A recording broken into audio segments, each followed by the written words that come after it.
Alright বন্ধুরা, cortex account খোলার জন্য আপনি আমাদের ভিডিও ডেসক্রিপশনে এমনকি ফার্স্ট কমেন্টে একটি লিঙ্ক পেয়ে যাবেন। তো সেইখানে ক্লিক করলে আপনাদের সামনে এরকম একটি অপশন চলে আসবে। দেখতে পাচ্ছেন প্রথমে রয়েছে কান্ট্রি, রিজন অ্যান্ড রেসিডেন্স। তো আমরা এখানে একটা ক্লিক করব। ক্লিক করার পর এখান থেকে আপনি বাংলাদেশ কান্ট্রি সিলেক্ট করে দিবেন। একটু নিচে আসবেন, দেখবেন যে বাংলাদেশ রয়েছে, এটা আমরা সিলেক্ট করব। দেন কারেন্সি রয়েছে ইউএসডিটি, আপনি চাইলে বিডিটি করতে পারেন। তো আমি সাজেস্ট করবো এখান থেকে ইউএসডি রাখবেন। অ্যান্ড ইমেলের জায়গায় আপনি একটা ইমেল দিবেন, যে ইমেলটা দিয়ে আপনি এখানে অ্যাকাউন্ট ক্রিয়েট করবেন। বন্ধুরা, ইমেলটা দেওয়ার পর দেখতে পাচ্ছেন পাসওয়ার্ড রয়েছে। এখানে আপনি একটি 8 সংখ্যার পাসওয়ার্ড বসিয়ে দিবেন, যে পাসওয়ার্ডটা আপনার মনে থাকবে এরকম একটি 8 সংখ্যার স্ট্রং পাসওয়ার্ড এখানে বসিয়ে দিবেন। তো পাসওয়ার্ডটা দেওয়া হয়ে গেলে নিচের দিকে দেখতে পাচ্ছেন দুইটা বক্স রয়েছে, এখানে দুইটাকে আপনাকে টিক মার্ক দিতে হবে। এই দুইটা বক্সে আপনি টিক মার্ক দিয়ে দিবেন। দেওয়ার পর নিচের দিকে দেখতে পাচ্ছেন রেজিস্ট্রেশন লেখা রয়েছে, জাস্ট এখানে আমরা একটা ক্লিক করব। এইবার বন্ধুরা, অ্যাকাউন্টটা ক্রিয়েট হওয়ার পরে প্রত্যেকটা নতুন অ্যাকাউন্টে কিন্তু $10,000 করে ডেমো হিসেবে থাকবে, যেটা দিয়ে কিন্তু আপনি টেট শিখতে পারবেন। এখানে টেট করে বুঝতে পারবেন যে কিভাবে টেটটা করতে হয় বা কিভাবে কি হয়। এটা আপনি $10,000 দিয়ে ডেমো হিসেবে ব্যবহার করতে পারবেন। সো এইবার আমাদের কিন্তু এই অ্যাকাউন্টটিকে সঠিকভাবে টেট করার জন্য, বা যদি আমরা সবকিছুই সঠিকভাবে করতে যাই, তাহলে কিন্তু অ্যাকাউন্টটাকে ভেরিফাইড করতে হবে।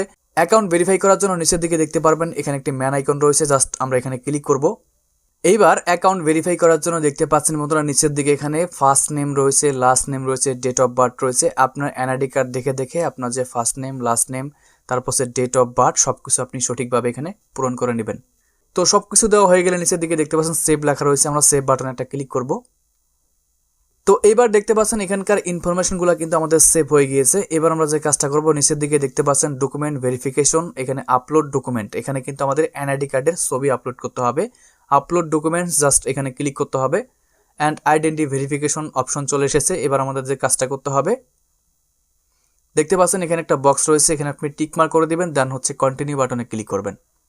তারপরে দেখুন এখানে কিন্তু কয়েকটা অপশন রয়েছে, 4টা অপশন রয়েছে। আমরা এনআইডি কার্ড দিয়ে ভেরিফাইটা করব, তার জন্য আইডি কার্ড সিলেক্ট করলাম। দেন এখান থেকে কন্টিনিউতে একটা ক্লিক করব। এবার দেখতে পাচ্ছেন বলতেছে front side and back side. আপনি আপনার মোবাইল থেকে আইডি কার্ডের যে ফ্রন্ট সাইড এমনকি ব্যাক সাইডের ছবি রয়েছে, সেটা আপনি এখানে আপলোড করে দিবেন। এবার বন্ধুরা, আপনার এনআইডি কার্ডের ছবি আপলোড করার পর নিচের দিকে কন্টিনিউ বাটন পেয়ে যাবেন, জাস্ট এখানে ক্লিক করতে হবে। দেখতে পাচ্ছেন ভেরিফাই ইউর আইডি, জাস্ট এখানে কয়েক মিনিট সময় নেবে, জাস্ট কিছুক্ষণ আপনি এখানে ওয়েট করে নেবেন। বন্ধুরা, এবার দেখতে পাচ্ছেন your profile has been verified. আমাদের কিন্তু প্রোফাইলটা ভেরিফাইড হয়ে গিয়েছে। এবার এই পেজটাকে আমরা ক্লোজ করে দিচ্ছি। এবার বন্ধুরা দেখতে পাচ্ছেন আমাদের অ্যাকাউন্টটা কিন্তু নট ভেরিফাইড থেকে ভেরিফাইড লেখা চলে এসেছে। যখন আপনার অ্যাকাউন্টে এরকম ভেরিফাইড লেখা চলে আসবে, তখন বুঝতে পারবেন যে আপনার অ্যাকাউন্টটা কিন্তু ভেরিফাইড হয়েছে। এখন আপনি এই অ্যাকাউন্ট দিয়ে লাইভ কিন্তু ট্রেড করতে পারবেন, অথবা ডেমো ট্রেডও করতে পারবেন। সো ট্রেড কিভাবে করবেন সেটা একটু দেখাচ্ছি। ট্রেড করার জন্য আমরা এখানে একটা ক্লিক করব। এখানে ক্লিক করার পর দেখতে পাচ্ছেন লাইভ, এখানে কিন্তু এই যে ট্রেডিং চলতেছে। আপনি কিন্তু এখান থেকে আপ ডাউনে ট্রেড করতে পারবেন। তো আমি কিন্তু ট্রেডিংটা আপনাকে শেখাচ্ছি না, শুধুমাত্র দেখাইছি কিভাবে একটি অ্যাকাউন্ট খুলতে হবে। অ্যান্ড আপনারা যদি ট্রেড করতে চান, তাহলে অবশ্যই ট্রেডিংটা শিখবেন, অথবা ডেমো অ্যাকাউন্ট দিয়ে যে ডলারটা আপনি পাচ্ছেন, এটা দিয়ে ট্রেডিং করে বুঝবেন আগে কিভাবে ট্রেড করতে হয়।